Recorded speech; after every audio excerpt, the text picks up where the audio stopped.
Joining me now is filmmaker and journalist Ami Horowitz. Ami, thank you so much for joining us. Let's start with Joe Biden. Of course, he's out, no surprises. But now Democrat elites will pick his replacement, likely Kamala Harris, to lead the party to the next election. I mean, this is not how Democratic elections are supposed to be. What's your take on how the party has gone about this? Yeah, look, it's the Democratic rules. They make the choices on how to do this. I think their bigger problem is that they're in a box, right? They don't have a choice on who they can select to replace Joe Biden. That's the problem. The intersectional diktat, which is you have to have a black woman who is next in line. They can't pick somebody who can probably win the race, like a Josh Harris or even a Gretchen Newsom. A Gretchen Whitmore and a Gavin Newsom. Those are people who have a better shot at beating Donald Trump. The problem is they cannot pick a white man or a white woman to lead the race. And they're kind of stuck with that. Look, Kamala Harris is interesting. She has a lower floor than Joe Biden, if that's possible, but she also has a potential higher ceiling. So we're not sure where exactly she's going to fall within that. But currently, she's actually polling in terms of Joe Biden actually a bit better. Now, she's polling better because, you know, you and I live in a world where everybody knows who she is. But in the wider world and the U.S. in general, gotta tell you, I know it's shocking. Most people don't know her. So she's actually polling better because she's kind of in that sense a theoretical candidate. Oddly, perversely, and you know, almost contrary to that, her approval numbers are actually lower than Joe Biden because that's people actually know she is. So when people know she is, her approval is actually lower than Joe Biden, who had one of the lowest approval ratings of any president in history. Kamala is going to be a very difficult choice. She has a lot of baggage with her, right? First of all, she was the border czar, right? In the worst border invasion we had maybe ever.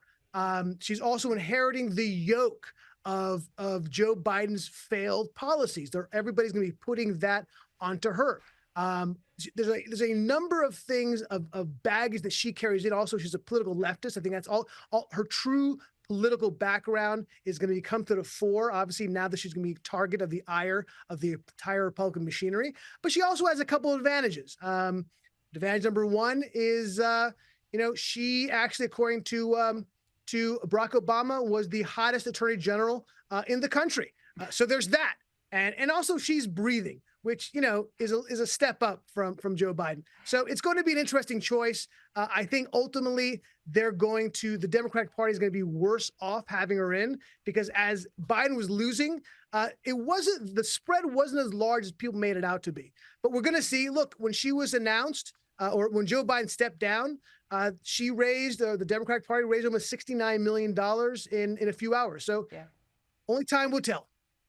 Just on that, about Kamala and her border woes, Fox News is reporting that she's actually yet to speak to the head of Border Patrol, the current head of Border Control, despite a continued crisis at the southern border, as in this border.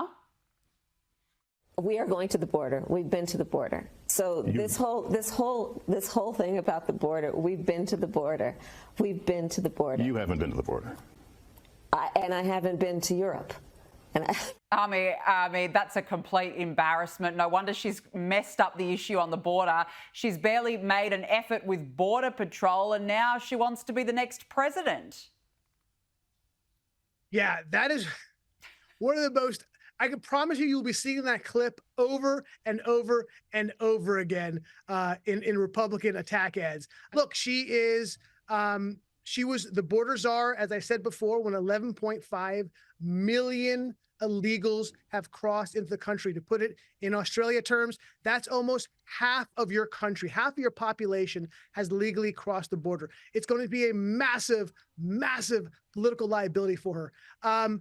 But look, you know, whenever you talk about the border and the left and Democrats, what they always say and what she said repeatedly is, no, we're dealing with the border. How? Not by stopping illegals from coming in, which, by the way, they were able to do because we saw it in action during Trump's administration, but they keep going to root causes. That is buzzword dog whistle for leftist policies. Let's be clear, because what root causes mean is now they're able to go to the South and say, we want to push a climate change agenda, because that's really what they continue to talk about as a root cause.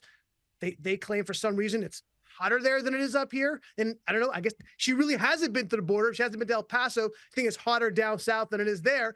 And also they get to talk about economic instability and more to the point about wealth redistribution. They'll have to say, look, you have to redistribute more money to the poor people. That will stop them coming over. So when they say root causes, what that really means is leftist economic and leftist climate change agenda. And that's really what she's pushing. But I'll say this, is that I've talked with you guys before about this. The border deal that the Republicans said no to. Now, to be clear, that was not a great border deal. But the reason why that border deal was issued was for this moment, for the election. Because what it does is their new political talking point is, yo, we did try to fix the border. We came to you with an idea, with a plan. You guys said no. Now, it was 2 years into the administration. The horse had already left the barn, but they did it 2 years later because they're able to have their border agenda done for 2 years to, in order, in their words, brown this country. But by the way, it was end up turning against them because Hispanic people tend to vote conservative over time. But that's for another time for us to speak. But what that has done is now all they're trying to do is muddy the water enough, because the second most potent point that the Republicans have, the first, the economy and inflation, the second is the border. They're able to muddy it enough to on the debate of this issue to say, look, we came to you with a solution. You said no. And the people watching may not fully understand the complexities of when this happened and why it happened. So that might be the only fly in the ointment when it comes to Republicans and the immigration, which is a winning topic. Yeah, that's a very, very good point. Absolutely. Now, Israeli Prime Minister Benjamin Netanyahu is heading to the US to give a speech to Congress. He's acknowledged the president's decision to drop out of the race. But, Army, Kamala Harris will reportedly conduct a separate bilateral meeting with the Israeli Prime Minister this week. There have been reports that she isn't a big fan of him. What does Middle East policy look like under Harris, do you think? It's not good. Basically, take what you have with Biden and then double or triple the issues we're going to have. Starting with the Palestinians. No, she detests Prime Minister Netanyahu. By the way, so did Biden. Look, the difference is Joe Biden, while he wasn't anti-Israel as a person, his policies reflected that, because remember, his initial reaction to the Gaza war, for Israel defending itself from October 7th, was actually a very good one. For the first couple of months, he defended Israel vocally. He said over and over, Israel has the right to defend itself. And he actually followed it up, that was words with deeds. Now, of course, that all switched as he realized that he was making a mistake from his political left. And his political left was turning on him. And then, of course, he threw Israel on the bus and then backed over her a couple of times. The problem is those policies are really more reflective, we think, of Kamala Harris's policy. Now, we don't know exactly. She has been president. Her stint as attorney general didn't include foreign policy, obviously.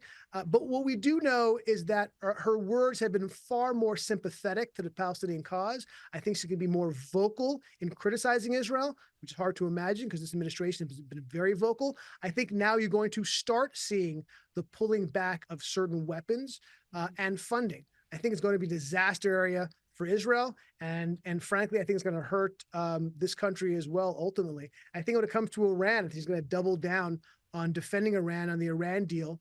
And ultimately, I think inadvertently, I don't think she wants it to happen. Inadvertently, I think she's going to help Iran build a nuclear weapon. Oh, well, that's a big call. And let's see what happens between now and then. Now, look, with Joe Biden gone, the lefty media are already trying to take shots at Donald Trump's age. No surprise.